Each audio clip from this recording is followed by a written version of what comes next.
Oh, there we go. How you doing, Mike? Can you hear me? I can hear you. Zoom is being its zoomiest, and I don't care for it.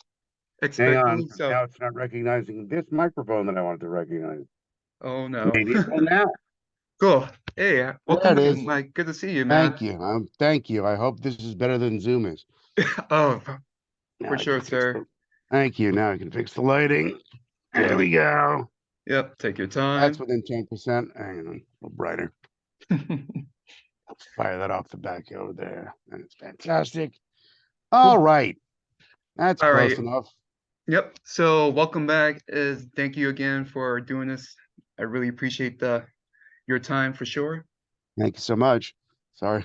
Sorry, we're a little discombobulated. That'll Oh no, sort you're itself out. fine. You're fine. I was trying to Thank figure you. out what was going on with Zoom. I know I had everything organized and whatnot, but It technology. didn't prompt me for the audio and video as it usually should. It's fantastic. Yeah, Zoom, everyone. for sure. I know it's been about like a year and a half since I last conducted an interview with you, but I Mhm. want to just go back a little bit on the basics. So, what I know from as a child, you discovered the passion for acting, performing. You just love acting. So, how old were you specifically when you feel like I like acting so much, like I want to do it forever? I hit the stage in grade three, so I would have been seven. Hmm. We were doing some school pageant about Roman history, and I was in a toga and a fig leaf hat, and stepped on the stage and never stepped off. That's cool. And another thing is, I remember you shared this publicly on social media about you were in theater camp.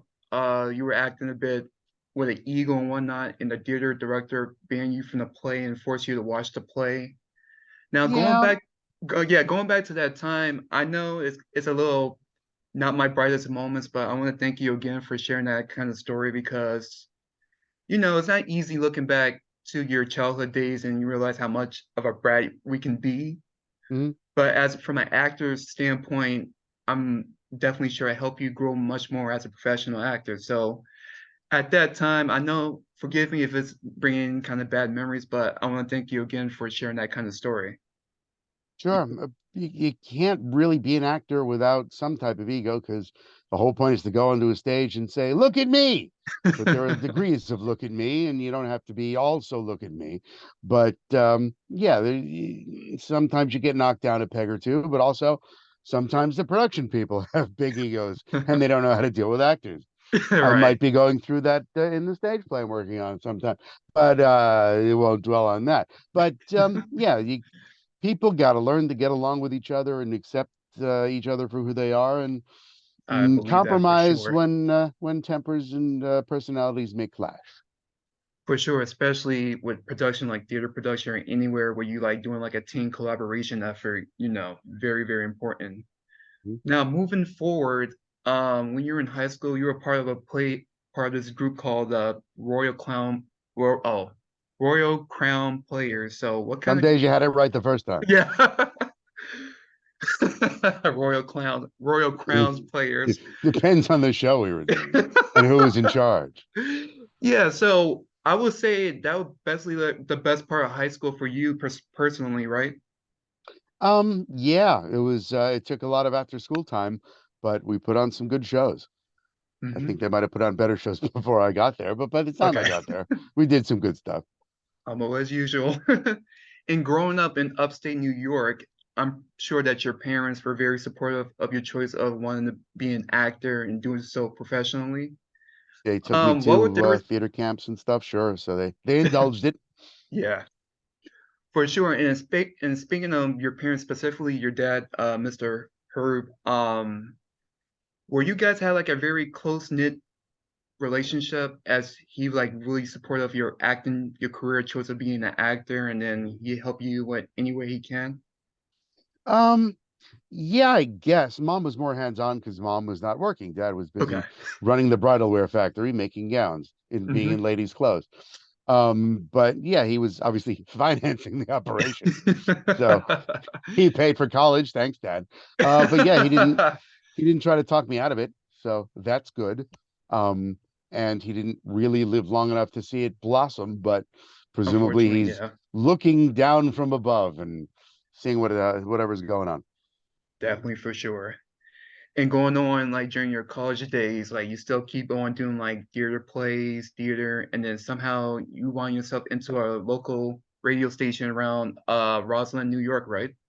Well, the first radio stuff happened in upstate New York in Syracuse and Rochester, Okay. because Roslyn Yep. was home. Went up to Syracuse for school, interned at the local radio station, got a job, was part time at the local radio station in Syracuse.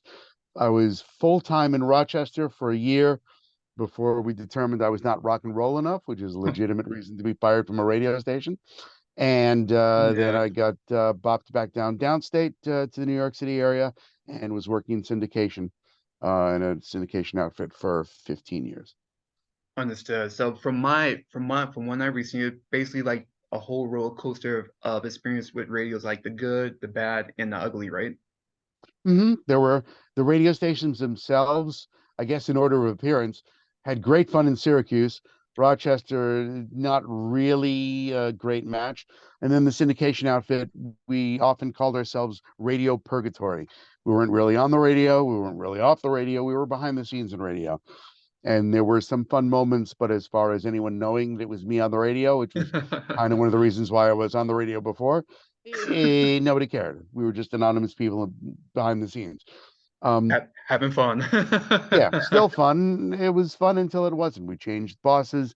The new boss was giving me boring jobs, which nowadays would have been handled very well by AI, but that was not an option. So as far as me trying to do it, I foisted it off on other people, and the work was not quite up to stuff. And they said, "Okay, bye." Yeah, thank you for sharing that. I really appreciate that. And Sure. after your time with radio was done, that's when you start dabbling into the voiceover industry. And correct me when I'm if I'm wrong. I do remember that you personally interviewed the surviving cast of the Rocky and Bullwinkle show with June Foray and whatnot. And I know we talked about this the last time I interviewed you, but can you elaborate any more details interviewing June? Interviewing would be a strong word. Oh yeah, oh I yeah. was, it was more of a here, do this bit. In fact, it's actually very much what kids try and get me to do these days. And Oh yeah. but back when I was on the other side of the equation, not really realizing how dicey it was. Hmm. But we did a radio show at the college when I was still in high school, involved in the college station with their college radio program. Also became a fan of the local quiz show on another radio station. It lost its station, so I was able to squeeze it into the schedule of the radio station where I was interning. And as part of that, I got a job on the panel of the quiz show, but I ended up being the engineer, which was less fun. But still, we Hmm. had a little running gag, just a stupid catchphrase thing. And our goal was to collect some of our favorite celebrities. And our favorite show collectively was the Rocky and Bullwinkle, Rocky and his friends. And Hmm. so at the time, the core cast was still allegedly alive Yeah. in different stages of life. One of them was June. I was a very resourceful teenager in the days before computers, but I knew how to work directory assistance on the school's dime, as I recall, because that was not a free service. But after enough calls of finding people's publicists and agents and eventually their home phone numbers, I was able to. I think I made some type of appointment, but if not, I just called June out of the blue. Hi, Miss Foray. You don't know me, but I'm a high school student on a college radio station, and we have a catchphrase and we're doing a thing. Could I ask you to please record some of our favorite characters doing this? She was delightfully gracious. She was also well out of contract, unlike I Mhm. am with similar requests. But Right. it was then a distant memory. But she said sure. So she did Rocket J Squirrel. She did Natasha Patel. She did Witch Hazel, I believe. Hmm. Yes, and we had a lovely chat. I mean, I didn't have anything to say. A bit of a voice actor myself. So at the time, I Yeah, was not really how times have changed. But for sure. she was very gracious. But in the same position where people want me to do the same thing, I'm still Yeah. under contract, and Right, it's not right, quite as for easy. sure. Maybe when I'm retired and Sega stopped calling, get back to me. But right now, I have a contract that says, "Hi, we're Sega. We want you to voice our characters," and that's who you voice them for. So, yeah, okay. Right. Understood. And for during that time, talking with you, I'm pretty sure that's still a treasure to you to this day. from the sound of It things. is. And Hmm. I was this close to meeting her at some industry event. There was some Oh, dinner. She was being honored, and I was not. I hadn't paid the a hefty fee to be part of ooh. the dinner, but could have said hi. And then I think I made a passing acquaintance with one of her close friends later in life, but our paths never crossed. But that's okay. Yeah, that's fine. But thank you for sharing that bit. Sure. And going back to you beginning of your voiceover career, at the time, I'm pretty sure it happened in the 90s. It was a bit of a challenging time because you had to make up a demo, all the other kinks and all that other stuff in order to begin again your voiceover career. So can you share more in depth on that challenge of becoming a professional voiceover actor while trying to make a name for yourself in the industry? Sure, everyone's path is different. Mine started in radio, and I was involved in creative pursuits in radio. At the radio stations I worked at, there was a commercial department that were writing clever radio commercials. I helped. I was able to be part of them and voicing them. I wrote a few of them. So I was pegged early on as a creative guy, and Hmm. eventually having done commercials at the radio stations, there was a wonderful thing called a talent fee, which you got if your voice appeared on a commercial that aired on other radio stations. So I'd gotten a couple of those at the time, not big bucks. It was $100, which in the 80 late, when was that, 86? Yeah, in the late 80s, early 90s, $100 was big money, but it wasn't Yeah. industry standard by today's rates. But I like that idea. So there were a couple of little advertising agencies in Syracuse, and I auditioned for stuff and got stuff, all without a real demo. And Hmm. then when the syndication thing happened, there was a layoff that happened near the end of what would become the end of my syndication career. But before it ended, the company was sold. They were firing a bunch of people because we made too much money. I was among those people fired, and Wow. the boss said, "Well, we got to let you go, but we love to have you back when we are under the new owners and everything is more or less back to normal." So great. I was out of work for a couple of months. 9/11 happened right around that time too, Ooh. but I was able to sneak back into work and collect some of my comedy bits and song parodies that I put together Mhm. and tie them together into a demo, shopped it around. Turns out that the folks at Pokemon liked it. Yeah. Pokemon was for kids. That developed into the whole for kids thing. And Yeah. also NYAV Post liked it. So two big recurring, more work to come Productions, places. yeah. Yeah. And then I ended up being back in syndication, started working the voiceover coach, who turned out to be a bit of a creep, which is a story for another time. But then I got No worries. professional demos produced, and I ended up with 4 demos, which I've still been working on. Those demos over approaching 20 years old. Probably should update them. Haven't had a chance. But if someone wants a demo, I still sound more or less the way I sounded 20 years ago. Yeah, honestly, you sound the same. Honestly, I mean, Thank you. And also, I have enough production skill, having worked in radio, to be able to put together my own demo if I need to. So, once in a while, if I'm bored, I'll grab some recent stuff, cut out clips. Looks nice, sounds nice. for sure. And going back 20 plus years ago, while you trying to get everything settled in to order to start your voiceover career, you also had a day job. Was that like a lot to handle at that point in your life? You know, That Yeah, that was part of the challenging second boss that led to the ultimate firing. Um, mhm, the layoff happened. I came back, but when I came back, suddenly Four Kids was showing interest, and Four Kids, the Fox Box and Four Kids TV was showing interest, and there was a lot of recurring work. And unfortunately, that happened during business hours when I was working. So I mhm. ended up moonlighting, which I believe the company manual, which I think I may have stolen and still have, but it said, you if you moonlight, don't let it get in the way. And the boss was very accommodating up to a point. Eventually, I would let sessions go for longer than an hour, meaning I'd be away from the office for much longer than an hour. And the boss eventually said, "No 2 hour lunches." Um, so we had to do 1 hour sessions more often, or sometimes later in the day. And eventually, along with the ultimate showing of my incompetence, when work freed up, I was free to do whatever I needed to do. But yeah, it was a challenge to Moonlight. It was not a great pairing of events. But Splitting your the focus. yeah, the salary is much better than being a freelancer because you don't have to worry about constantly auditioning for work.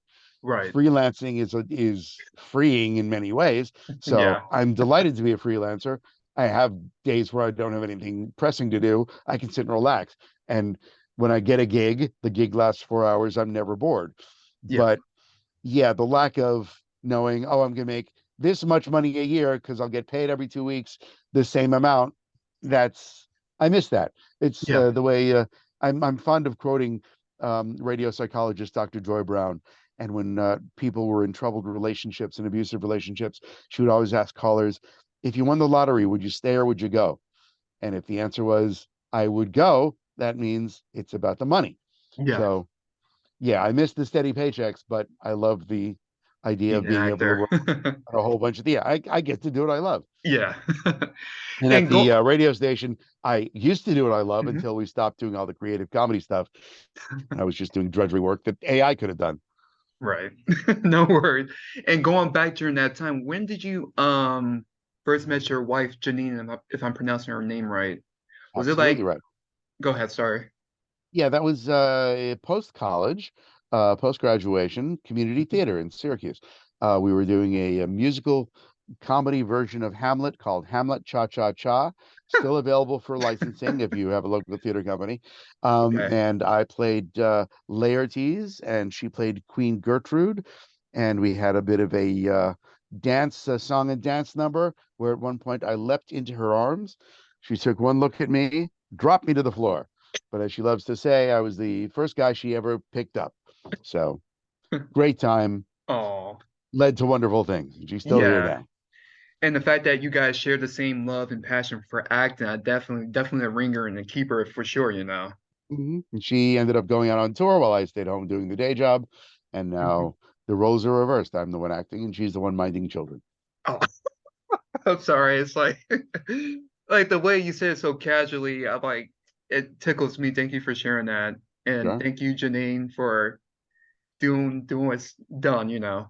But Gotta have 'em. going back to your career, with Pokemon, meeting folks like Eric Stewart and the other folks at Four Kids Production, how was that engagement working with these guys or just seeing them in passing when you coming in for your sessions? I didn't know how wonderful they were when I got there. I knew Mhm. what Pokemon was because actually, when Pokemon first started in the US, we were writing comedy bits about it on the radio side. So Yeah. I knew it was a show. I knew it caused seizures. I think we wrote a bit about that. And sure enough, there was one of the auditions, a blind box audition, which is, hi, we're casting a show. We can't tell you what it is, but we want your audition. It turned out to be Pokemon. I said, Pokemon, I've heard of that. Um, Eric was phenomenal. He knew that I was new at this, so he let me basically learn on the job. I had a single episode, but that was actually the Yeah. second thing I'd done. The first real dubbing I had done was an NYAB post, and that was also a learn as you go type of situation. I Right. was quick to figure it out. I know how to watch TV. I know how to match flaps. I could figure that out. But by the time I got to Pokemon as the second gig, Eric was very cool. Um, Okay. and he remembered me when it came time to fill out the rest of the Four Kids TV Foxbox schedule. And so he was casting Yu-Gi-Oh at the time. He was directing Yu-Gi-Oh. He had me read for the opening narration. Didn't book it, but nice that he remembered me. And then I Hmm. became Professor Arthur Hawkins in Yu-Gi-Oh Hawkins. for a quick thing. Then he also directed Ultimate Muscle. He brought me to read for that. And we were casting the character of Meat. Didn't know Meat. what voice they wanted. They didn't want his original Japanese voice, which was a very high, squeaky, childlike Yeah. voice. But they said, we might want a truck driver. I said, truck driver? I can do that. Huh? That's what they ended up going with. And Yeah. then the promo department found out about me. And as we were moving house, preparing the move from Upper Manhattan to the suburbs, and I was filthy and packing boxes, the phone rang, and it was four kids calling. Hi, we need some promos done. Can you come now? Hang on, let me ask my wife who's helping me pack. Yeah, Can I stop for packing? sure. And sure. So we went. I went down and started doing Oh. promos, and it just snowballed from there. And everyone at Four Kids, I know Four Kids can be hated by the fans, Oh yeah. and that's for different reasons. You may hate Hmm. the creative choices they made, but the people making those choices, generally Not the all actors. swell people. They were swell people. Hmm.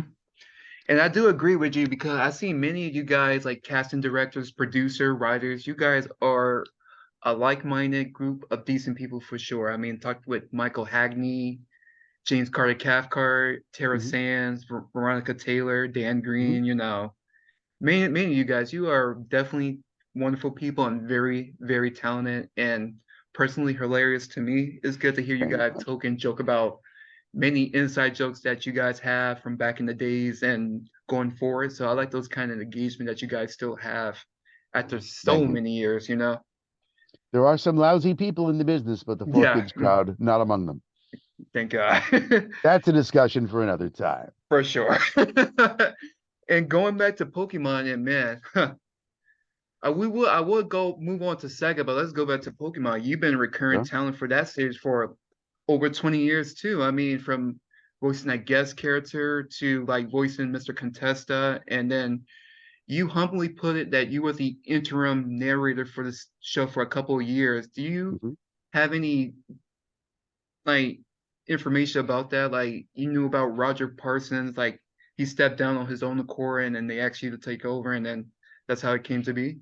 Yeah, well, there are personnel matters that if they don't concern me, I don't get to know the Right, details. But right. Roger left for whatever reason. The show must go on, so suddenly the role was available. Eric, I believe, yeah, Eric asked me to do it for movie. I believe Jirachi Wishmaker was the first Yeah, movie I yeah, that was the narrated. first movie to hear your narration voice. Yeah, and then that was simultaneously with when the series needed the narrator, Mm-hmm. and then I stayed as the narrator until the license went from Four Kids Is to Taj and Taj. Mm-hmm. Duart and beyond that. And then we Yeah. had a pesky non-complete clause that said if the series goes somewhere else, you gotta not follow it for 2 years. So 2 years came and went. Roger, obviously, having left the position, was no longer under the non-compete clause because he was no longer with the organization. So he Mm-hmm. was able to go back and do what he was doing, which is fantastic. Right. And then when 2 years passed, I was able to come back and reprise Mr. Contesta, who Yeah. showed up around about the same time. Coincidentally enough, that Mhm. like as a professional actor, you coincidences don't usually happen, and when it does, it's like, oh, that's nice, Mhm. because you expected to get surprises many times from not booking a gig to like doing another gig of the same role that you've been doing like so many years. I mean, Mhm. like Mr. Contesta, but when you came back, man, I would say that it's funny because that was your first session with Duart, right? When you came Yeah, back. Hmm. that would be. Yeah. And it, Go ahead. Sorry. it's nice to be remembered because Yeah. there's not always someone who bothers to look back and say, "Is this something new, or was someone doing this before?" Hang on, let me Google that. And yeah, it's nice to be remembered. And going back to you and Roger, you guys got an excellent performance as doing narration gigs because hearing you guys narrate anything, it's great to hear your voices coming out any kind of narration gig. It could be as boring as talking about toilet paper or any other. Now, so you guys do a fantastic job of doing narrations. You and Roger Thank you. We both. we also booked a commercial together. He was the narrator, and Oh, I was some screamy character for. Um, it was a toy whose name Creo. We booked a Creo spot where he was the narrator, and I was the monstrous character being shot across the room. And I said, "Hey, we were both had the same thing. That was no one really cared, but we did. It was nice." yeah. And since coming back to Pokemon with a new studio like Do Art, with Tom Whalen directing at the time, you get a way to stretch your acting chops of voicing the actual Pokemon. I mean, it took me like 15 years later to realize you voiced the Pokemon Hippowdon. Hmm. Now, when Tom had you directing this kind of sand hippo creature, what was going through your mind of creating the appropriate character voice for a character like Hippowdon? Like, We did a go little ahead. give and take. Just what do you want? I assume something big and loud. I got that. And then I got the basic ground rules of how to voice a Pokemon. It's their name or parts of their name. Right. Okay. And then Hippowdon. Okay, I guess it's that. Yeah, And definitely. then That variations brings on a some bells theme. for sure. And I was also Shuckle a couple Shuckle, times. yeah. Shuckle, Shuckle, Shuckle. It was just Yeah, your Shuckle. Shuckle voice is definitely hilarious. I remember this was back in the Diamond Pearl series a long time ago, watching you. I'm like, Shaka was doing a move called Sludge Bomb, and then you did like something where I feel like you probably stretch your vocal cords a little too much, and like Shuku. I'm like, oh boy, yeah. So what they wanted, Oh yeah, yeah. It that turned out great. That just like was being careful for your health concern I because I agree. want you to throw your voice out like that. But I'm glad that you voicing these creatures and then moving on. My one of my favorite roles you've done with Pokemon would be Volcanion because it's a very sophisticated, distinct character because he have a background of like an old guy that's not found of certain types of people. And Mhm. you know, like if you see those kind of people, he's gonna have like a defensive registry, like saying like, go away, you don't belong here. I want you out. So coming in with Lisa taking the director's chair at that time, how was it for that session being directed by a good friend, as you would say, you know? The advantage of Volcanion as a Pokemon is he has a full vocabulary, Mhm. which does help a Yes, lot. But for yeah, sure. so it was very nice, and a lot of the behind the scenes stuff is what I find most interesting. We Me were too. arguing about the gender of Magira. Magira had no gender, so as we were going through the script, we had to make sure there was no gender mentioned. So it's Mhm. interesting little non-charactery related things, but just oh yeah, this is the stuff that the world is concerned about these days. Right. But yeah, it was great to work with Lisa. Always great to work with Lisa, either locally or remotely. Yeah. And yeah, we definitely have some shared background that we can joke about when we're doing stuff. Yeah, because you guys got two distinctive New York accents. Hers is like that classy, jazzy style, and yours the more upstate and more pronounced. Like Mhm. it's a unique quality that you guys put in your voice, your natural speaking voice. Like I enjoy hearing if you're able to use your voice in any kind of voiceover gig because like yeah, that's definitely Lisa using their natural voice or that's you using your natural voice. It's great to see you guys apply that. Sometimes you're used to doing character voices, you know? Mhm. I'm always amazed to see what people will book. Yeah. So I And still on Pokemon, this is like a year later after mhm, Volcanion. You also worked on a movie called Pokemon I Choose You, voicing the character Bonji, mhm, using another variation of your older man type voice. mhm. Um, how was the session working on that again? And also you also went to the movie premiere with the majority of the cast for the film. So how was those experiences like that? Because that's honestly a unique experience for in its own right, you know? Mhm. I'm recording again another Lisa session, do art in New York. Nice, controlled, very organized, just the way I like it. Yeah. Lisa knows what she wants, and if she doesn't, she figures it out pretty quickly. Hmm. And the premiere was is going to premieres is always special. We don't usually get the red carpet treatment, and this was no exception. But we all gathered in a theater, and it's nice to hear real live reaction from audiences. Ah, ooh, ah, thank you. I'm glad you Yeah. like it.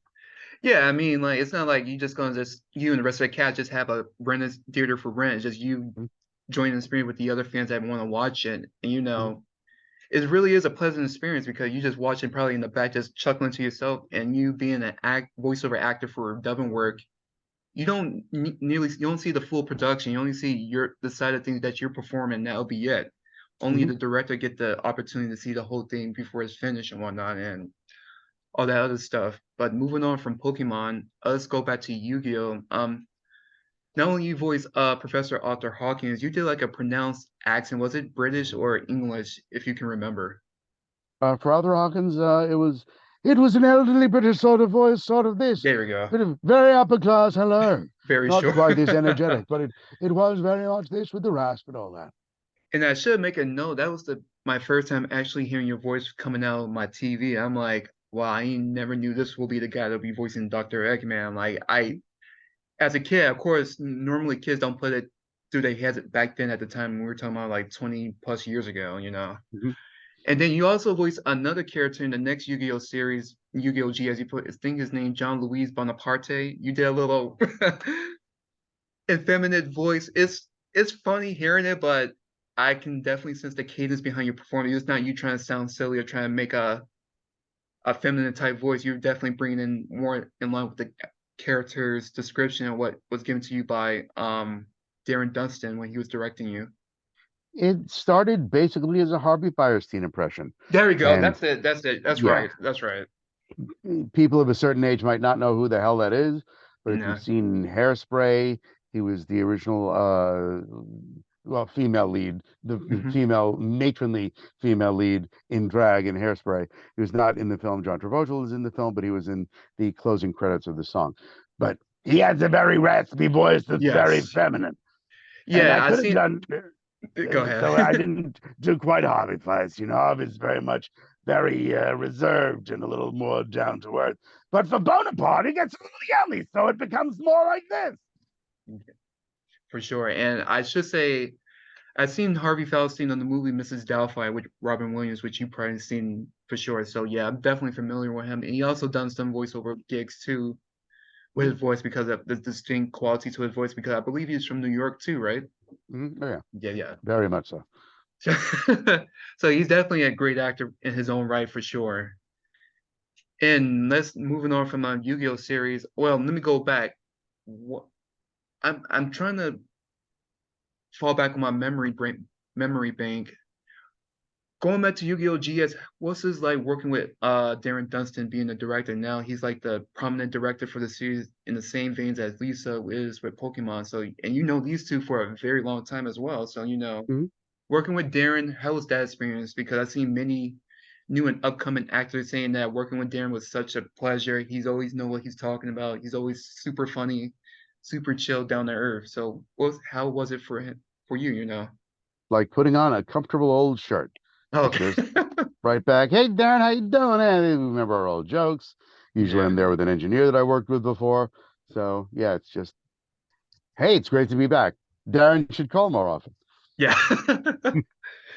Yeah, and now after being after collaborating with Four Kids for a couple of years, apparently they asked you to try to audition for the character of Dr. Eggman. I mean, they definitely were gunning for you to be as his role, but back then wasn't convinced that you can play your character. So during the auditioning process, I know we talked about it during our last interview. Was it really slightly frustrating just getting all these callback, or you just love the act that you try and convince your clients that I'm good for this role? What was it like Well, for you? You know? I have my own level of confidence. I know what I could do. Um, it's a little frustrating to try and convince someone else what I could do, but that's the Yeah. nature of auditioning. Usually, one audition is standard, one callback is occasional. More than one callback does happen, but it's a question of, well, I already did this. I've done this before in the last callback. What do you want to see now? I don't know how much different I could be, but it's all about sticking to it. So Yeah, I'll keep trying till I get it right. for sure. And evidently it worked. I mean, like you add various flavors until second like convince, all right, you're Dr. Eggman. And then the funny thing you share in past interviews and past recordings, like you shared that somebody in Four Kids production asked you, can you be Ella the maid? I mean, I'm Hmm. like, sure, why not have Mike do it? And I'm like, and your Yeah. response is, go ahead, Mike. Okay, what sort of a voice do you want? How about this one? And it's okay. Yeah, Now, I will point out it was a different time 20 years yeah, ago, for sure. uh, that those choices might not have been made today, but I have no regrets. We treated it with respect, or Hmm. as much respect as a comedic cartoon series can provide. And there is a continuous stream of people who are surprised to hear that I played Ella 20 years Yeah, down the road. in recent Yeah, years at sorry, that. I sorry I mean, didn't tell like, you. That's a lie. I tell people all the time. Sorry you didn't hear it, but yeah, that's yeah, that's what I do. and the funny part is like you even made a recent video, I think a few years back. He's like, you want proof that I'm Ella the maid? Okay, I can't do a Hispanic Mhm. accent to save my life, so you did an amazing job. But I'm like, dude, he's credited. He shared it many times that you're Ella the maid. I mean, I get it that not many voiceover actors who are male don't play female characters, but he done it for a couple of years, you know. As And then I'm keen to point out, people only know what they know. So if they know me as one character, oh, that's your character. That's one of the characters. I do Mhm. tons of things you'll never ever see. But then there are things you will see and you won't know it's me, and then you'll be surprised. So yes, I'm a little more versatile than you want me to be. Yeah. And going during your earlier sessions with Sonic X, man, when you first did the voice, you were doing like a Dean Bristow impersonation, trying to voice what he matched what he did previously. Because when he did Eggman, he's basically your stereotypical mad scientist villain and whatnot. Didn't have Mhm. much depth or nothing, but as you keep on continuing recording for Eggman, you realize that there's a lot of comedic elements to his character for this interpretation of the Sonic series. So you kind of ask, like, can I play with the voice a little bit to make sure it can be vocally match into what is going on in the scene while selling into the whole impersonation of Dean Bristol's performance. So again, I gotta thank you for gingerly chiming in what you believe is best for the character overall.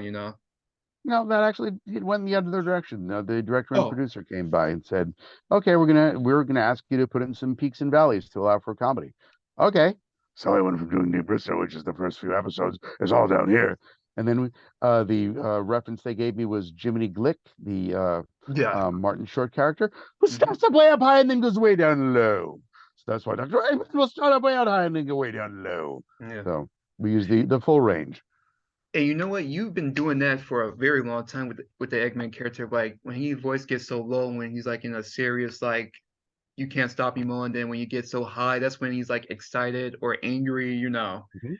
You do a perfect job of like blending that in with your vocal performances for sure.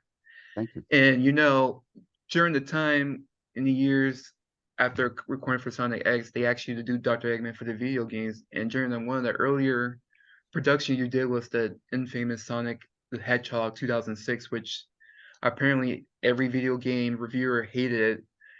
When you saw the What do they character, know? yeah, for sure. You just given what they asked you to give. Hmm. Hmm. But I know as you do you recall the session coming in, you saw the character art Eggman looking more realistically looking like more human like? Hmm. And do you remember like giving it a more human take? I know I mentioned this before in a previous interview, but for the sake of this year going forward and this month, you give a more humane performance to Dr. Eggman because the character is a little bit different than what you used to for the past couple of years because he was more villain-like, more human-like. He rarely have a comedic moment unless he's like laughing like a madman, which you perfectly done. So, how Thank was you. the session for you personally and professionally? It was less seeing the design. The design obviously caught my attention. Said, well, that looks different. But it was seeing Yeah, the script and seeing the script talk about death and weaponry and oh, I guess this isn't a comedy. Okay, then I'm going to play it a little bit darker again. And it our job is to interpret the script and hmm honor the writer's intention if we can figure it out.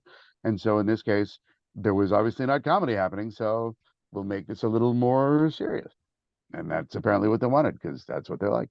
for sure. And like you said, as an actor, we see what the producers and the casting directors give us for the character and look at through the size as you guys call it and make sure we give an appropriate vocal characterization and make sure that it's believable to the casting producers. Excuse me, I ain't drinking enough water today, but casting directors, producers, and any other client involved and make sure that you giving them what they asked for, and I'm pretty sure you did. And then following years later, apparently you had an agent in the West Coast asking you to re audition for a role of Dr. Eggman, which they even mentioned that you've done it before. Mhm. As you know, it happened in 2010. So scratching your head like I'm being asked to re-audition for a character that I thought I would still continue on doing it. And then does it give you a changed perspective of the whole voiceover industry about like nothing is guaranteed for sure? I knew that going in. Okay, yeah. I when it came time to choose careers early in life, there was radio, which is not stable. There's theater, which is not stable. hmm But I figured radio is a little more stable than theater, so I chose radio. I Yeah, learned fairly quickly that radio not so stable, so I was right. able to fall back on theater and haven't looked back. But yeah, theater is a series of short-lived gigs. Even if you're in a TV series that's going on for season after season, or a Broadway show going on for year after year, at some point it closes or it goes off the air or your character dies or something, or you die. But that doesn't help our discussion. But Yeah. the the producers might say, okay, time to change the cast. Let's hold more auditions. They are completely within their right to do that. It's a Right. For sure. we work for the clients, and we serve at their pleasure. So they were nice enough to ask me to re-audition. I Hmm. don't know to this day whether they were seriously thinking of making a change or just having me re-audition as a formality. Yeah. But I did my You did your audition job. sounding just like the last thing I did just a few days earlier, and they seem to like it again because Yeah. here I still am. Right. Because I remember you mentioned this before at a convention, like you're just scratching your head. I'm like, I'm here to re-audition, so okay, I do it, and I just continue on doing what I've been used to doing for the past several years or so, and then Mhm. you get a call back, and then you're back on voicing Dr. Eggman, and then as you coming in for the session, after doing the session, which was probably for Sonic Colors, I think you believe you asked the producer as I'm the only actor still involved, and then they say you're the only actor we have booked so far, so it gives you a new perspective, like wow, I guess I'm the only actor from the New York side to continue on playing Dr. Eggman or a Sonic character, so it And gives me a more. Go ahead, sir. during that same session, the director asks the engineer, who happened to be Susie Goldish of all people, Oh my goodness, yeah, that's yeah, wow, Chris from Sonic X. yeah. I'm not sure he was asking Susie specifically, but he asked the room, "Is this what we think Dr. Eggman sounds like?" I wasn't about to chime in and say, "Yeah," but Susie backed me up. So Yeah. there was a little learning curve all the way around, but now we're Yeah. old friends.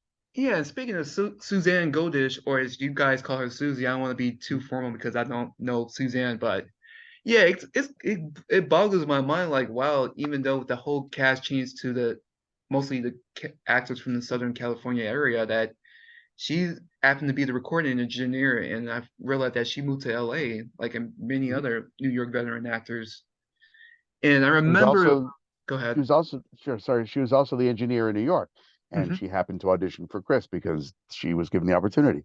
So Right. she's always been an audio engineer and dabbling in acting as well. And Hmm. so when it came time to leave the New York area, as so many people have done, she ends Yeah, up in LA. She ends up at Studiopolis. So does Sonic, for and there you sure. have it. Hmm. And she happened to be a really great director too. And I've been hearing many of her recent productions, and I enjoy how she directed the cast. It's like Mhm. she's doing an amazing job for sure. And I'm glad that her career is still going forward as of today. And going back to oops, sorry, having a little brain fart right now. Not a problem. Yeah, going back to the Sonic series, voicing for Sonic Colors and Generations, you noticed that the script was being more comedic and more fun like, and you being a man that loves comedy, you say you had a great time. I know you had a great time on all your sessions, but you just enjoy the fact that if you see something really that tickles you, do you have like trouble trying to keep in the laughter while you're performing, or you just like professionally get it and go and then laugh afterwards once the session's done? Depends on the session. The Okay. good thing is when we're doing this, we're not doing it live. Yeah. We are. It's going to be recorded. It's going to be cleaned up. So we have multiple takes, and some Mhm. takes may just derail. They Yeah. may derail into a fit of laughter. They may derail into a fit of gibberish because I stumble over words. But Understand. some things will make me laugh, and I will laugh. Yeah. Yeah, I'm And I'm that type of person too. Like if I see something that make most directors are okay with that. okay. There is a very small minority who will say, "Don't have so much fun, please." I'm like, huh? So Yeah, I like realize we're doing a serious commercial here, but do understand that I love what I'm doing, and you're going to edit this. right. I So mean, it's you do what you gotta do, and just like grin and bear it at times. I've mhm, been through my past experience like that for sure. mhm, And then a couple years after 2010, Sonic Boom came around, and I believe Sega was very nice of them for you to personally fly you out to Southern California to record with the rest of the cast, like Roger, Colleen, Cindy, and Travis, to do the whole pilot episode of Sonic Boom. So mhm, judging from what I've seen in the video, you guys had a blast doing it together because normally it was just by yourself, the director, mhm. engineer, clients from Sega of Japan. But for the first time, you guys are actually recording within the same room. So Mhm. I know you shared this before, but my memory is a little bit wonky. I had a long year this year, but how was the time working with these guys and formally meeting them? It was weird at first because no one was there to introduce us. Yeah. So we all kind of wandered in and kept to ourselves. I mean, the LA people knew each other. Yeah. Um, but Roger, we knew each other's names, but we had never interacted in any meaningful way. Yeah. But eventually people came in and said, "Oh, have you met Mike? Have you met Roger? Oh, Roger, yeah, they're great." And there was a little, we actually had a get together dinner the night before. My plane was late and I mistimed some Uber rides. So I arrived late for Oh, that. So if there was a real meet and greet during before that, I missed that part too. So it made the next day when we were actually recording a little extra awkward. But we eventually got our groove in line, and we had a great time. We workshopped the first episode, and then I think we went back to record the full episode together, and then the rest was me remotely most of the time. understood.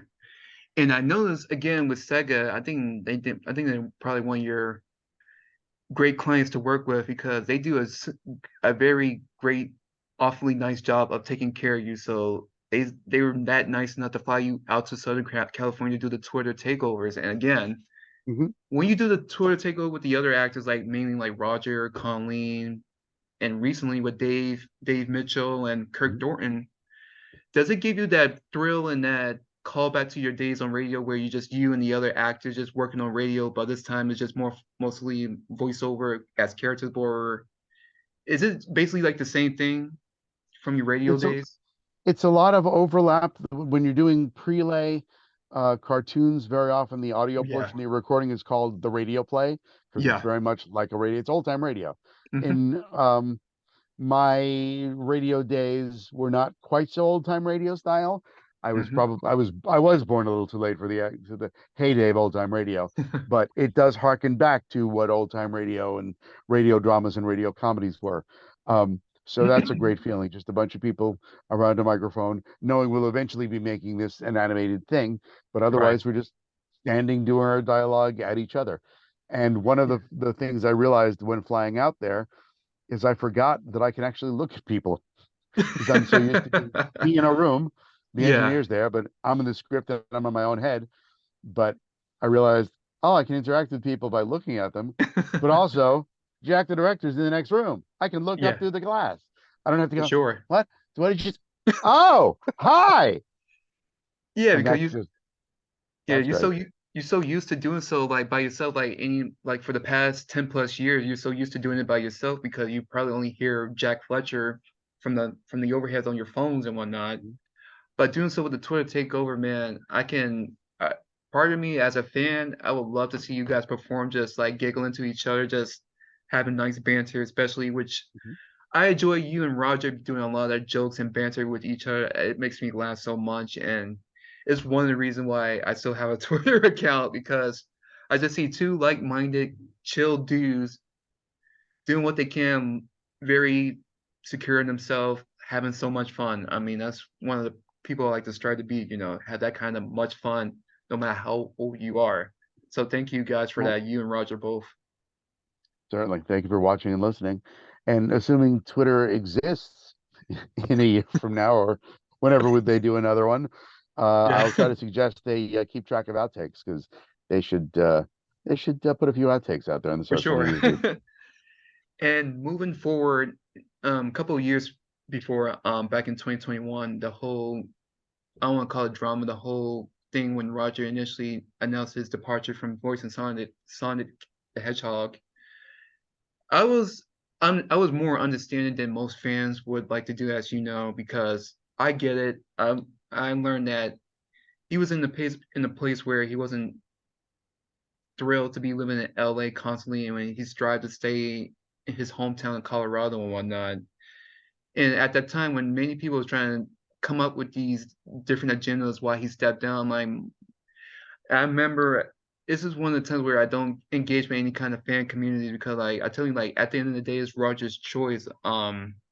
Give him some time. Maybe he would show a public reason why he stepped down initially, and at that point, hopefully you don't have to because he came back and done it. I mean, you gotta understand, you don't know what these actors are going to because remember, they're at a constant battle of keep auditioning, playing new territory, playing these new roles. So they're usually like when you being an actor, you gotta be initially you gotta be where the work is. Like if you live in LA, like voiceover career, LA, Texas, Southern California, or somewhere in Vancouver or somewhere in Canada, you gotta be where the work is. Nowadays, thanks to ironically enough, the pandemic is not really much of a mandatory because with the viability of home studios, you can record from the safety of your home as long as your home studio is viable Hmm. and is functional and no other technical issues, you're good to go. Hmm. And also, I want to thank you for doing your best to dissuade any kind of misconception of what these fans would like to believe, like Roger did this or Mike did that because such and such, when at the end of the time, sometimes it's not really none of our business. Wait for them to make a public statement on that. If they don't make a public statement, oh well, it's their business. We just gotta Hmm. live and move on. I love to remind people that everyone loves the show but forgets the business. This Business is for show sure. business. There is stuff going on behind the scenes, even as simple as every gig we do that you hear is the result of negotiations with agents and contracts being signed, and it's the same thing I've been saying in the fight against AI. Just because you Yeah. can take a voice and replicate it and use it because it's possible in the professional world, we give our clients a signed release saying, here's how you can use my voice, where you can use my voice, for how long you can use my voice. Kids on the internet with their homebrew AI engines, you're not signing anything, you're not getting our consent.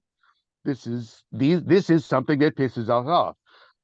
But yeah, there's negotiations and stuff. I don't like the deal I'm getting, so I'm gonna complain to my agent. We'll have a discussion about it.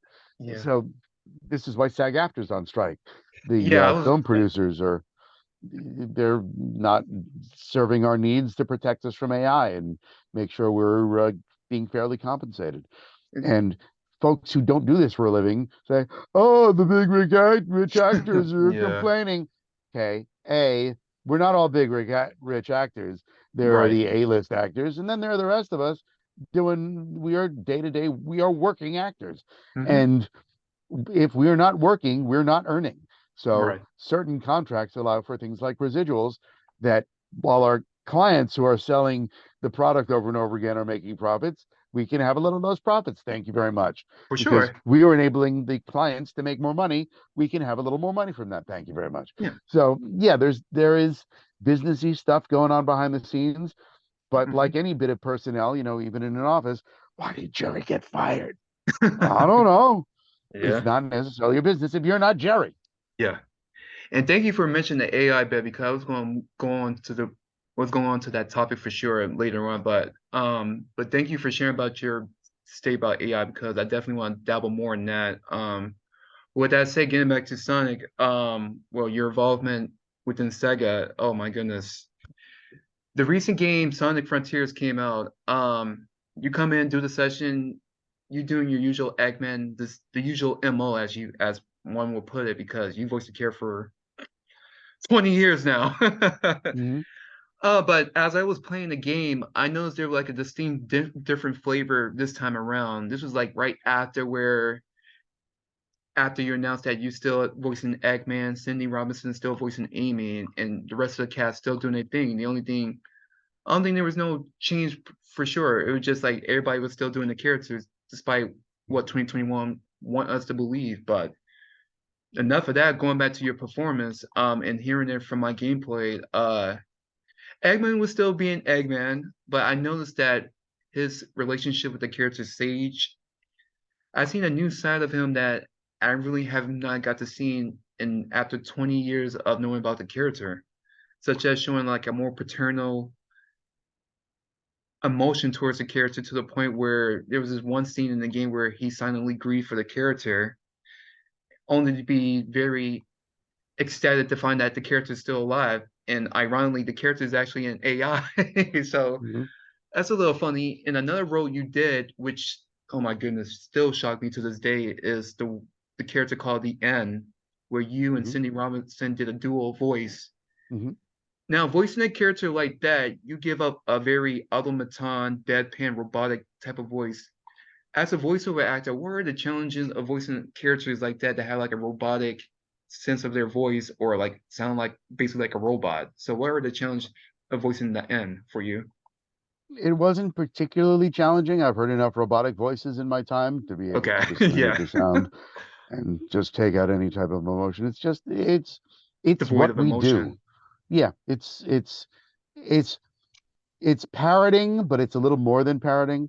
But it's basically digesting stuff you've heard and smushing it around in your head with a mental blender and then Yeah, spitting it out in a different way. So that's just what we do. That's the equivalent of breathing for us. right. Because they're funny enough because in our ironic twist, like as an actor, you're supposed to give a more believable performance, but when you're voicing a character that's essentially like a robot, you gotta give an emotional state that you can think of, Mhm. where at times it could be actually really easy and invigorating. And with that said and done, it's been 20 years since you've been voicing Dr. Eggman. Mhm. 20 good, amazing, funny, extraordinary years, Mike. I can't thank you enough for sticking around as long as you can. I can't thank Sega enough for asking you to come back many times they ask you, you still willing to do it. Like, hey, Mike, we need you to come to California. We'll fly you out personally. Can you come down? You're like, sure, I'll do it. Mhm. Thank you again, Mike. And I just pray and hope that Sega keep asking you, knocking on your door and say, Mike, we still need you for another 20 years. So hopefully you got another 20 years left in the tank. Thank you. Well, that's up to my body and my throat. We'll see how it works. But Yeah, basically, I am at their service for as long as they're willing to let me serve. yeah. And now moving on from Sega and anything Sonic related. As an actor, and I know it's like many veteran New York actors like from like 10 years ago or 15 years ago, they started moving out to LA because they seek more voiceover opportunities and whatnot. I Mhm. remember a fan on social media asked you this personally question like, hey Mike, why don't you move down there? I'm pretty sure you'll find more gigs and whatnot. And then I remember you bluntly stated, so I can ruin the lives of my wife and children. I think not, Mhm. you know. Mhm. You got and one of the times I had to share this with my friend, like some actors have that loyalty towards their personal man, like Mike Pollock. He's still in New York despite the fact that, hey, he might get more gigs in LA, but he liked New York for various reasons because one, he liked to make his family happy. Two, he also happy of the gigs that he received in New York. You know, it's one of those things that put me in a new perspective of respecting people of the choices they make regarding Mhm. their own career and their personal lives. You know, and I'm pretty sure your two children and your wife appreciate you very much for that, you Mhm. know? We are East Coast people. If the children want to change that, they can move where they want to go. But Yeah. as of now, even even pre-pandemic, remote recording was a possibility. I've done lots of commercials where I Yeah, was that's in New York, right. some people were in LA, and that was 10 years ago, 15 years ago. So yeah, it's more that the casting people in LA, hello, if you're listening, um, Yeah. don't want to look beyond their local borders. But if it's voiceover, as long as we're here, it really doesn't matter where here is. Yeah, So I exactly. shouldn't have to move. Yes, it's lovely to work in the same room with people, but for voiceover, In the financial next best reasons. thing, yeah, the next best thing in voiceover is there are services where we can all be on high quality internet connections all together, Yeah, and we can all act together in real time while being in separate locations. That's good too, for sure. but some studios don't agree.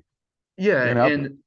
and the thing is, ever since the pandemic started, I mean, the the abundance of having a home studio is really, really welcoming. And I know we're pretty much at the end of the pandemic, but you know, why not just give cut the actors with a stable extraordinary home studio break. I mean, like they'll give you what you need. I mean, as long as the studio is very stabilized and well grounded, they'll give you what you ask for sure. I mean, like you've done it many times because I still hear you in roles that not in your local area, like in Texas, LA. You work with Sound Cadence, Crunchyroll, various other studios. I think he was in Bang Zoom in one gig and whatnot, but you just constantly audition and give what they provided, give what they asked for, and you've done it. I mean, And for you to have your home studio for the past several years or possibly more, from my knowledge, you do a great job to adjusting and add more to your home studio that you know that makes it valuable for the clients and the producers, Mhm. and especially for the recording engineers. I thank you again for doing that, Mike. Thank you. Stuff has been almost exclusively remote since the pandemic. Hmm. Sonic Frontiers, the first session was in studio, and then the pandemic happened, and then there was a bit of a break while people were regrouping. But the rest of Hmm. Sonic Frontiers has been remote all this time. We did a Twitter takeover in the middle of the pandemic where everybody was remote. And Yeah, then this last one, most of us were in LA, but some who were not available were remote. So yeah, hybrid is also a possibility. But yeah, it's great to be together, but it's not essential to be together all the right, time. right. And as you know, and it's another ironic twist. I mean, being an voiceover actor for ADR, you you probably want to adapt to that mindset, especially when you have at home studios. I mean, it's great to see the director. I mean, I let's have some kind of human contact, but for the sake of giving a performance and for quality's sake of, trying to get things done at a fast quality pace, I can provide you the service with my home studio. If I need to do any more additional work as an ADR engineer, I will do so. Just like make sure I can do so in the comforts of my own studio, which I've been adding and making sure it is still in top-notch quality. And if a producer insists on me coming in person, sure. Yeah. Oh yeah, you But still if do it. there's a So, choice, yeah, if there's a choice, mhm. remote is a much shorter commute. Yeah, yeah. And going back to that commute, so oh my goodness, I can't in recent years, I can't imagine just commuting all the way to the New York City metro area. So is it still like a 2 hour commute for you? Depends on traffic on the bus. I've been doing a stage play the last couple of weeks, Oh yeah, and that's right. I will usually allow at least 2 hours because we're commuting in the afternoon drive time when everyone Oh is leaving yeah. the city, which means the tunnel that we need is halfway blocked with people leaving town. So the bus can sit around for 20 minutes, half an hour on the way in. I've got to Right. allow for that because if I've got a 6 o'clock call, I'll leave by about 4:30 to make sure I'm there in time for this 6 o'clock call. For So far, sure. that's worked out. But yeah, it's not impossible. The bus can be very relaxing. I can sit and listen to For podcasts. I can sit and go over my lines, or I could just sit. sure. And now moving on a little bit, if you don't mind if I ask you this, what's your response regarding the ongoing strike with SAP Actra Union in the industry? Because I remember when the writer's strike is, uh-oh, when I be hearing all this gripe about AI technology being misused, and it's going to be another strike with the actors union. So, what's your response to the strike? And do you mind sharing what are your what do you believe should happen going forward? It's never fun to strike because at least I'd rather be working.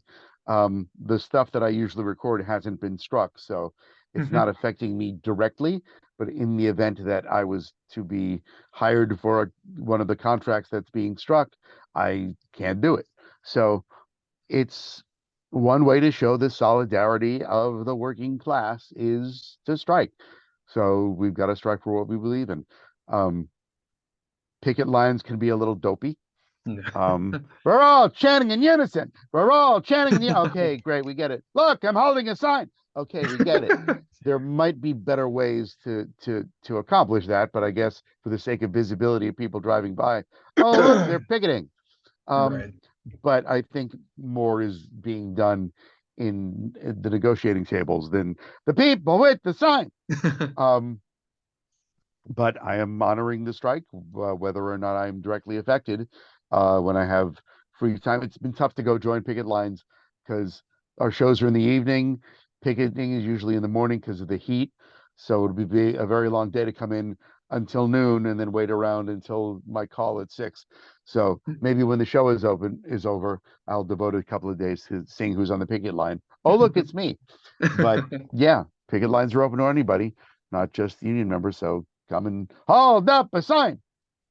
I understand. Yeah, because with strikes, any kind of strike going on with any kind of companies going on, you want to try to you understand the reason behind it, but you don't want to keep saying the same mantra where it gets kind of repetitive at one point. But you want to Mhm. make sure you will add a distinct flavor to why I'm doing this instead of repeating the phrase over and over again. Like you're doing like a session, like you hear different variant takes for it. But going on within the same construct, I I appreciate you educating the social media community, specifically Twitter, about the misuse of AI technology. I remember, as you know, actor and fellow Jewish person, Fran Drescher, I enjoy how she said, we cannot let these machines take over our lives, our livelihood of what we do for a living. Because people, as you say, the many of the kids don't see the dangers and the risky, heinous behaviors going regarding AI. I mean, somebody could take your voice and make you say very heinous and scandalous things, and then you probably have the legal team coming down your doorstep saying like, why you say you're going to kill the president and whatnot when it's basically AI just replicating your voice, making you say things like essentially putting words in your mouth, which you spend very several years on combating that kind of situation because it's in simplest blunt terms, it's completely dehumanizing for you guys. And I remember when you and various other actors in the voiceover community were defending Erica Lindbeck when, the kids were ragtagging her about her defensive posture. I mean, she had right to defend her own voice. I mean, it's that simple. You're stealing from her and she doesn't approve of it. The same things for any actor. You had the audacity, decency to ask for your permission. And I do have a problem with that. I mean, I come from a background where treat people in a decent fashion. You don't have to always be nice, but that doesn't give you any right to be mean or nasty to them because they wrong you. There's always there's always a peace of mind of being a better person for sure. But with that said, is I want to thank you again for sticking up for your fellow actors and for yourself of the danger of the misuse of AI. Thank you. Well, having been a kid myself and now having been an adult myself, I realize that I've grown from being a snotty little bratty kid to being a reasonably mature and responsible adult. A lot of the AI bros of the world are snotty, bratty little kids in their parents' basements. And I'm real big on analogies. And one analogy that I've created for the situation is your shiny new toy is powered by stolen batteries. Mhm. Kids don't often have empathy, so they can't put themselves in your shoes. But so I will take drastic steps of, for example, with one guy on Twitter, I went to a tweet generator and said, "Okay, you want to see what it's like to put words in your mouth? I'm going to mock up a tweet that looks like you said, 'I eat puppies.'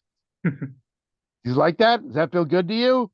I, you know, I'm not going to start saying stuff that can be taken Right, out of context, even though it doesn't matter because right. it's AI.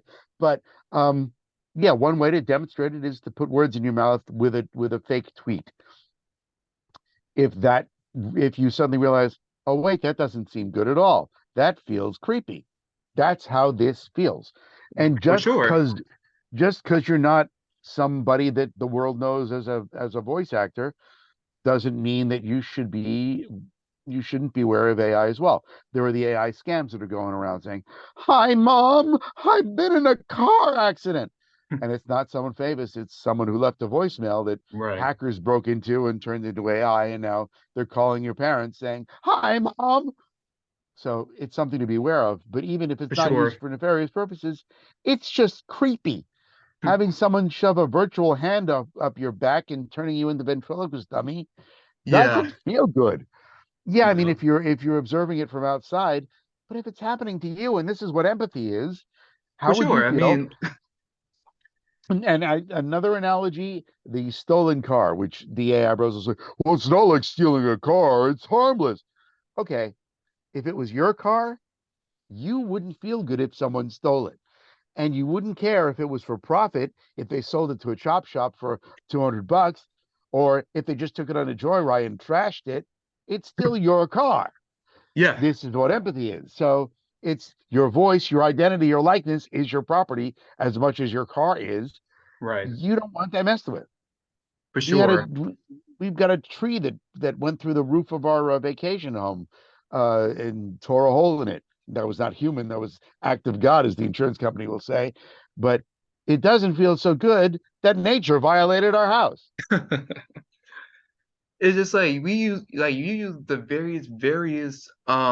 various analogies and proverbs to make sure the kids I don't know, I might be feeling my age now because I'm 31 years old, so it's like it's saying it's good to say kids because like with the thing with the social media standards, like anybody 13 and up can use social media, like, they can converse with anybody they want, and then we as an adults we have that sense of responsibility to make sure we don't do anything privately. It must be public at all times for our safety and concern. And sometimes children under 18, they don't quite get that. I mean, you remember you posted this, which I'll discuss later, but going back to AI, it is basically about being a decent human. Don't take things that don't belong to you and misuse it for your own purposes. It can be fun, but sometimes fun, I think I I tend to enjoy my private kind of fun, such as watching a movie or any other stuff. That's how you should treat of your misuse of AI, but don't make it public and say like, hey, I did this. This was all my creation. I just stole somebody's voice to making sure it looked like it's mine did. No, you still It, stealing. It's not. It's about being decency and like you say, had empathy of what are you doing to that person whose voice you stole. it's just like counterfeit goods. Nike Hmm. doesn't want counterfeit Nikes on the market. They don't care if they get sold as much as they don't want them to exist in the first place. And if you're a big fan of fancy Nikes, I don't think you want to be wearing counterfeit Nikes and not realize it. Right, So there is a purpose to the genuine article being protected. That's this the whole argument. And you can't the AI bros, well, we can't do it, so we're gonna do it. Great. You want to do it privately. I have a hobby. Takes up hmm most of my Sundays, taking radio shows from the United Kingdom that I have no right to mess with, but I take them and I re-edit them, time shift them, play them for my wife. But you don't hear about them because I keep them private. So I can tell exactly. you about all the stuff I do, and I do a very impressive job. There's playlists with chapters that scroll through and the titles of the songs, and the artwork looks just like the official radio station artwork, but it's not for internet clout. Look what I can do. It's Right, purely for me and my own enjoyment, and I keep it private. right, So, yeah, I'm breaking all sorts of laws, but it's for personal use and you're not going to know about it. right. The kids, the AI bros, there's two schools. There's the AI bros that do stuff and put it on YouTube for the world to see. And that's the ones I will usually nicely say, hi, that's my voice. I didn't consent to that. Can you take that down? Just today, for example, a couple of those got taken down. Now, I'm not going to give you permission, but I'll point out if you do it privately where we don't know about it, it's harder for us to complain Right, for and sure. I mean, you can get away with it. Now, again, you're not going to get all the views and the likes you want, right. but if think about why you're doing it. If you're doing it for your own amusement, keep it private in your back alley Discord server Hmm. where you can be, "Oh, look what I did with Mike Pollock's voice. I'm so cruel." Great. Yeah, If Mike Pollock doesn't hear about it, Mike will leave you alone.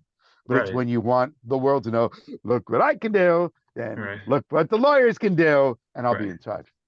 And funny enough, it's just like with the whole misuse of AI, you even made a public video on your YouTube channel saying that please don't ask me to fill a character mouth with profanity because the folks in charge don't want to use that kind of language. I most certainly would not. As you say, you're a character caretaker and you want to avoid any kind of trouble as possible.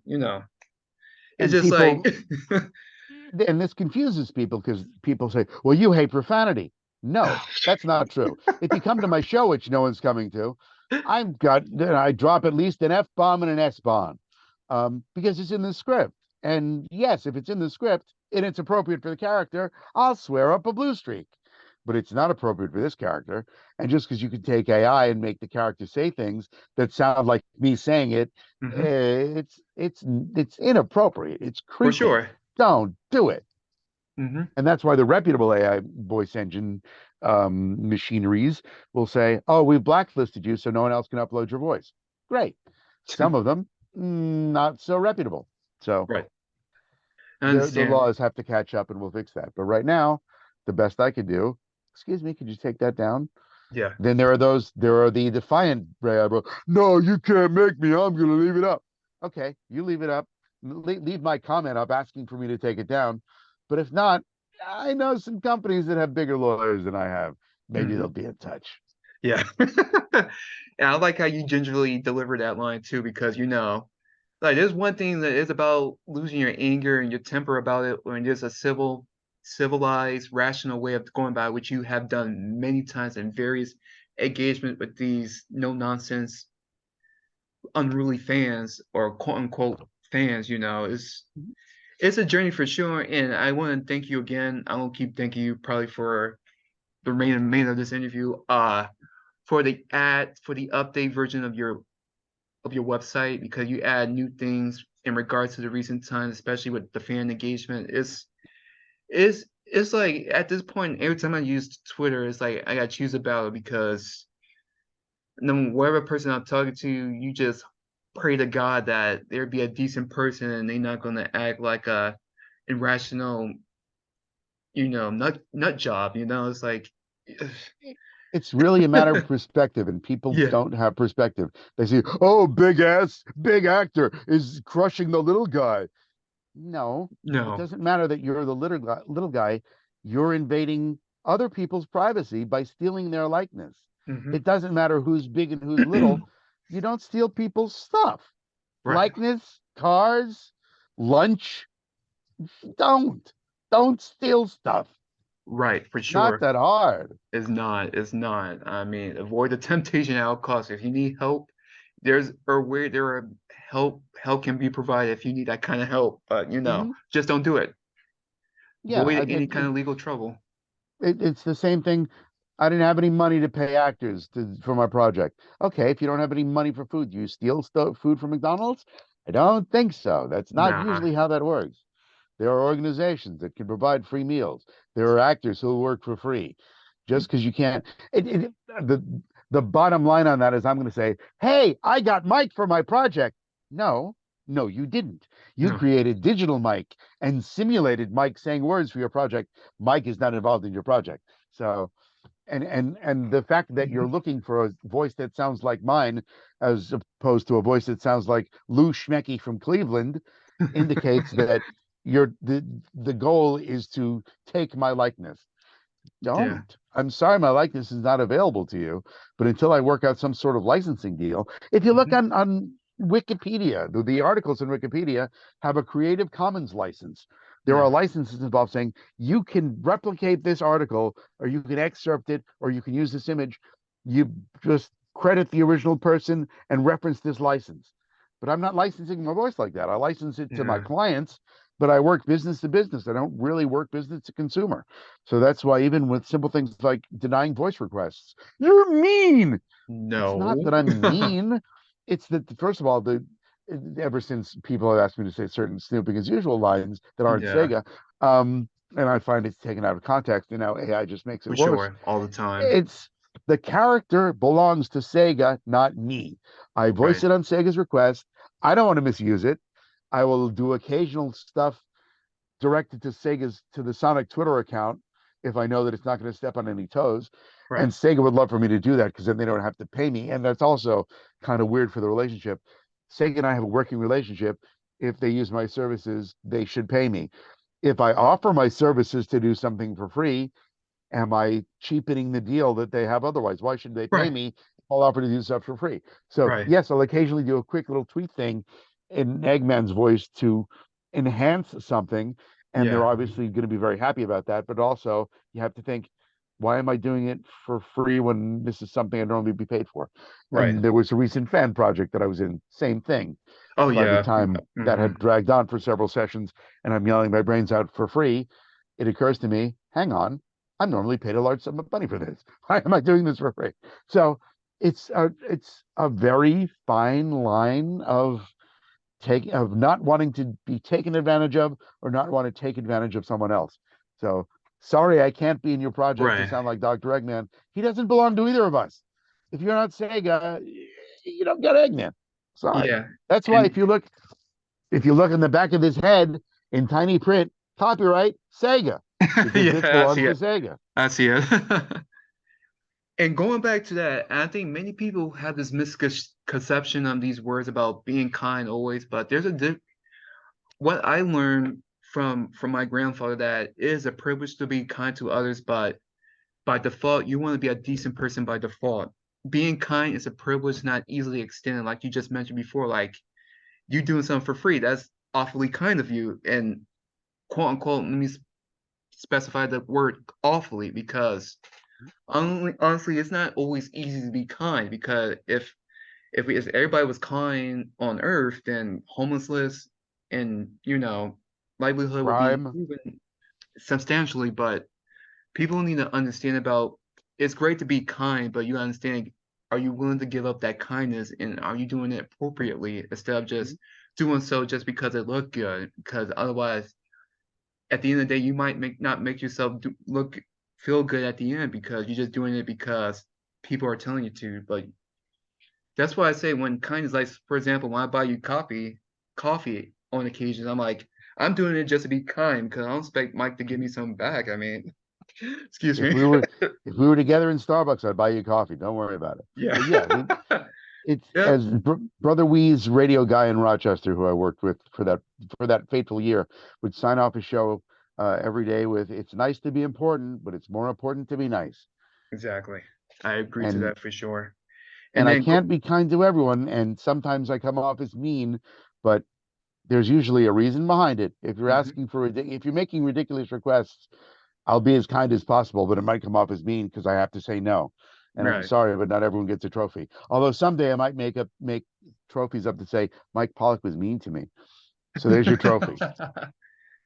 Yeah, it's just like interesting, like engaging with many other fans, and but thankfully, every time you see one of your fellow colleagues and actors share like a discourse with a fan, making dehumanizing comments and whatnot, you definitely help them give a more direct approach on how to handle things like showing you your site of rules of engagement with fans because Mhm. it gives you that great sense of security that you're doing the right thing in your own right, but not only in your own right, but in a general sense of being a decent person. Because I don't want a 15-year-old private messaging me about video games and anime when I'm gonna fully realize, pardon me, a middle-aged adult talk to a Mhm. teenage kid. That's strange, and I'm pretty And sure you don't want that for your children, which I'm pretty sure they're adults right now. So at that point, but back then, it's still strange because I don't want to talk to no 15-year-old stranger about anime. It's weird, unless I personally know them. But if I don't, if the they have rules of some, the rules of fan engagement go right back to basic privacy, just like my problems with AI. Meet with me on if I'm sitting on the front porch, come by and yeah. talk to me. If I'm in my bedroom, don't come in. Don't come into my house. And now, before I wrap things up, how was working on the production of Cowgirl? How you got involved with that production? Because it seems pretty Sure, hilarious I and will. fun. I was referred to by one of my actor friends, Barrett Letty, who, if you Oh, haven't spoken with, speak to him I sometime. should have He's known. having some great successes.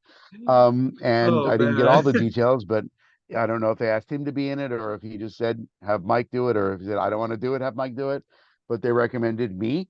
I chatted and I have always thought I'm not pursuing live theater these days. I'm not pursuing on camera. But if live theater or on camera were to approach me, I would definitely consider it. There's a caveat to that. I've been getting some self-record requests for on camera, and self-recording for on camera auditions is a pain. So if there's a way to get out of that, I hope my agents and managers aren't listening. But if there's a way to Yeah. avoid that, I will avoid that.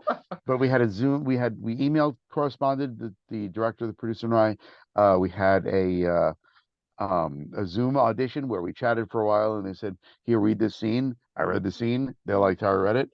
A couple days later, sure, we'd like you to be in our show. Um, Panic ensued immediately because, as I say in many of my descriptions of why I love voiceover, no line memorization, no wardrobe, no memorizing the blocking, the movement on stage, no hours and hours of rehearsal. This was all of that, which I had given up since my community theater and local summer stock work. But Mhm. um, part of it was also to tell the listening and viewing audience at large, those who say, and they say this to many voice actors or actors for whom voice is a specialty, well, you're not a real actor. Okay, I will explain to you. So if I were to walk off the stage and into a voiceover booth, have I suddenly become not gone from a real actor to a voice actor? Stop it. I'm an Yeah. actor. So I have taken myself back to the stage. There was not enough rehearsal. There was not enough. There was actually, I had a bout of COVID that kept me out of the production for the first week. So Hmm. that sort of additional run throughs live on stage would have been helpful. But I Yeah. went back into the show this past Thursday, did Thursday, Friday, Saturday. Each show got progressively better. We have four more shows coming up next week, and Oh, it's great to nice. be back on stage. Very small theater, very intimate production. So Yeah. the best way to get back into theater is with a small house and in a small theater. Like-minded actors too, and decent But yeah, people. very small cast of four wonderful people that I love to be cooped up in a small dressing room with.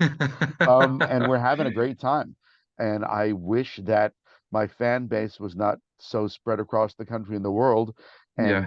and are of such young age that they can't hop in a car and drive up. Yeah. Because if enough people were to hop in a car and drive up, they'd see a really good show. Um, Yeah. so Don't give me any ideas now. I mean, I live in Philadelphia, PA, so it's definitely a 2 hour commute. hop on a train, hop on a Yeah. train. You can be there, see the show. Or mega I've, bus. yeah. what did I do? I did uh, was it Keene University, I guess, or no, there's another technical school closer to Philadelphia because I took the train into Philadelphia and then took some train just out of Philadelphia, and I was able to do that in a day. It's a hell of a day, but you Yeah. can do it in a day. You go down to the train, you see the show, you go Yeah. back or stop for dinner. So I'll give you the friends and family code because now we can give away cheap tickets. So if you want to do it, by all means, Stephen, love to see it. For sure. Well, thank for telling me that. I'm gonna look I forward will to doing text that. you the ticket information and the friends and family code. You do what you want with it. No Gotcha. pressure. Definitely looking forward to that. Cool. And going back to voiceover, another long-standing great relationship you have with the folks like you mentioned earlier in the interview is with Michael Center Nicholas and the folks at Mhm. NYAB Post. I remember a couple of years ago you voiced a role, and you did many roles that I greatly enjoyed from like working on Weathering with You, Berserk as a Dawn many years back, and I think you reprised several years back too. But going back to Promare, you voiced a character, a Dr. Promath, and he happened even though he died. Well, the way they introduce your character, I just see him just get gunned down just like that, and then Mhm. suddenly he left his breadcrumbs to communicate with the cast and whatnot, which was pretty brilliant. And you do a good job of capturing that kind of cadence and opportunity of going on because this guy was super intelligent. It's just bad that he got killed off just like Mhm. that. But he left a piece of himself to make sure to help the main cast working on it. And also, I believe you also seen the premiere in theaters with your son Reese, right? Mhm. So again, it's going back to you watching the I Choose You Pokemon I Choose You with the cast, but this time you're doing with a whole different cast with familiar people, and this time you're doing it with your son. So how was it? How was that experience for you? It's great to see that my son, I believe independently of the work I've done, but he's become quite the fan of Japanese animation and Hmm. a large amount of Japanese toys. His Okay. room has very little room for him. It's the shelves. It looks like a store. Go Okay. into it's just figure after figure. You're Mhm. welcome, Reese. Yeah. Um, I'm delighted that our interests overlap because I'm in the various dubbed anime, and some of it actually interests him. So Yeah, yes, if we can go see it in the theater together, it's really cool because he enjoys it, and he enjoys it in a completely different way than I enjoy it, and for I'm sure. delighted for that. My daughter will And go because she has to go. Reese will go because he wants to go. oh, poor thing. Mhm. But that's good because as you know, you share as much as you want to share on social media, which is extremely fair. And like it's like some fans, some of them are under the neural development and whatnot, but at the same time, you still want to treat them the same as any other decent person and just respectfully Mhm. tell them that, break it down to them so they can have a more understanding on their side of things. Like, hey, don't just knock on my door and just open the door without you knocking first. It's like try to Mhm. break it down to you for sure, but like with Rosewood NY with AV Post, I'm sure that they treat you with great respect. They always call you in to audition for this or Mhm. quick question on that regard. Is there a time where they just ask you to come in and read this part and just perform, or you still Oh had yeah. to audition? Okay. No, there are plenty of times where I've done stuff without auditioning. Yeah. Um, Michael and I started our businesses basically simultaneously. The Right. first thing that I dubbed with him was Demon Fighter Kocho, which I Mm-hmm. believe was the first thing he dubbed as NYAV Post. So Yes, yeah, there's a lot of parallel development. Um, the the talent pool has grown, for his sure. library of work has grown. So yes, there's stuff I auditioned for, but for example, just recently the first Slam Dunk. I auditioned for that. There was a Mm-hmm. callback. I got the callback and I booked it. I was delighted, yet shocked. But that was a fantastic moment of reacquainting myself with Michael when he directed Yeah, that especially scene. in recent times, because I think the name of the production was the first Slam Dunk, right? Mhm. Yeah, and that And was that's been in theaters. It's just heading out of theaters, and okay, because it's been conflicting with when the show was and when COVID was, yeah, I haven't been able to see it. But fortunately. maybe this week, when before I'm back in the theater on Thursday, I may take at least at least half of the family to see it, if not a Yeah. third or Yeah. the full quorum. No worries. Mike, oh my goodness. My last question is, I know you still get access. Mike, I want to be a voice actor. What should I do and what not? Well, even though with so many resources compared to it was like 20 years ago, what is your take? Because from what I learned and gathered from what many professional actors, veterans, and new and upcoming actors, they basically share the same thing. Make sure you own your acting craft. Make sure you, most importantly, have the love and discipline for acting overall. If you don't have neither of those things, you will not have a successful breakthrough into the acting industry. And what can you add on to that, sir? I see too many people say, "I want to try it." You don't Oh want to yeah. try it. You want to make it your life. It's Mm-hmm. not if you want to just try it, you're probably gonna fail. You Mm-hmm. want to learn to be an actor.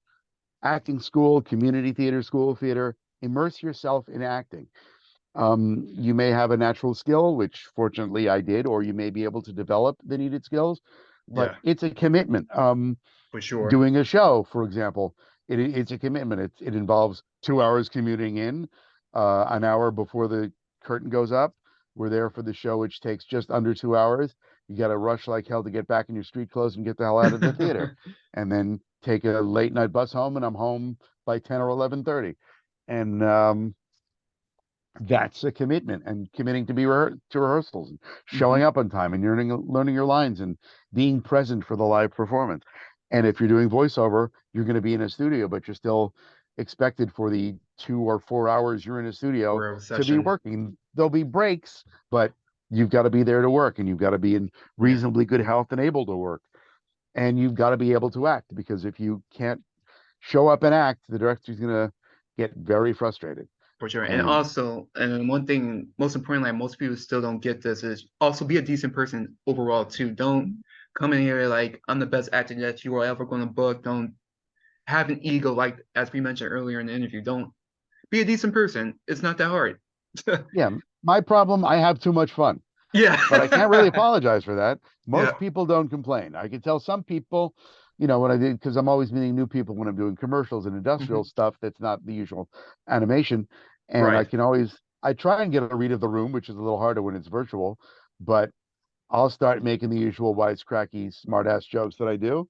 Yeah. Sometimes people don't laugh. So I said, okay, guess you're not going to have so much fun today. In a recent session, the Yeah. creative team was not laughing as much as I liked, but the director, or excuse me, the engineer, she was laughing a lot.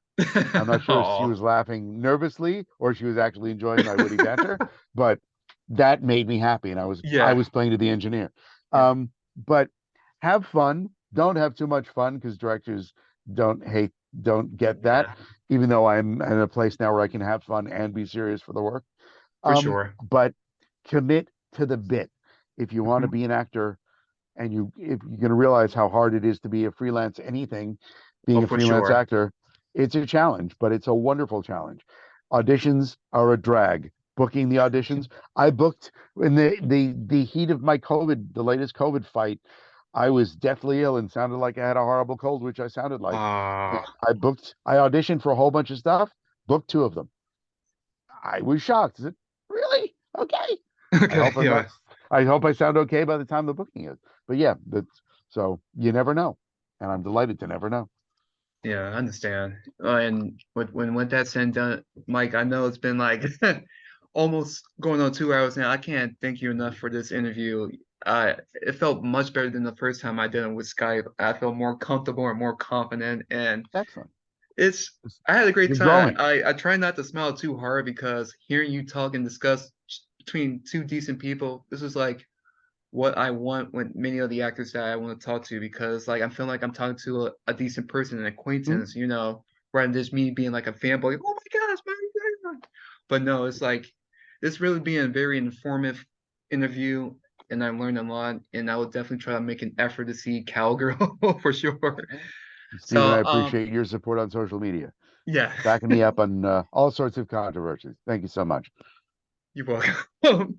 And with that said and all, you enjoy the rest of your week, and you have a great night, Mike, and night, Mike. Sorry, it's the rhyming. Take care of Not a yourself, problem. sir. Thank you. And if you end up in the show, hang out after the end. We'll say hi. For sure. Take care, Mike. Thank you so much Cool. again. Thanks, Stephen. Take care. Bye. See you.